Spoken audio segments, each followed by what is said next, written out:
what key milestones have brought us to where we are today, and why is it still important in today's hyperconnected world?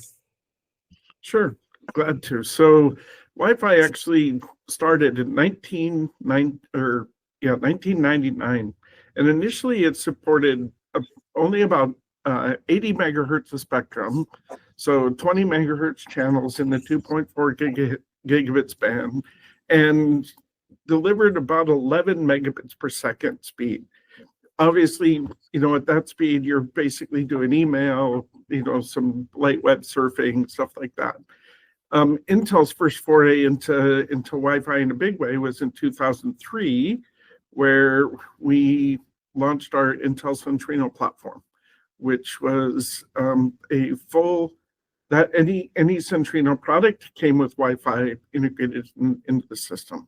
That accelerated connectivity of Wi-Fi 1, Wi-Fi 2, and Wi-Fi 3 that supported up to about 54 megabits per second and larger bands, including the addition of the 5 gigahertz band. So now you had two bands, 2.4 and 5.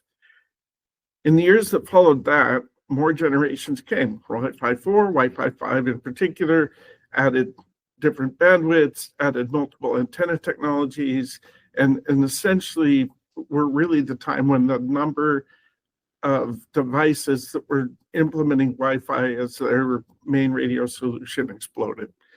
Wi-Fi 6 was a really pivotal year. That's when Wi-Fi went from a contention-based network, which means all of the stations were saying, hey, I'm ready, listen to me, pick me, and the AP would respond to those requests.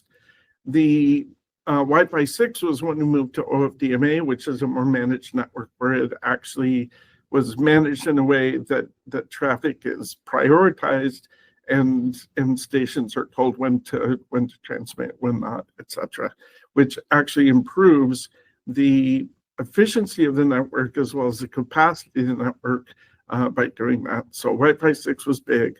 6E came along, and the world added up to 1,200 megahertz of new spectrum in the 6 gigahertz band. Not every geo uses the same exact amount of spectrum. The US opened all 1,200 megahertz for unlicensed use.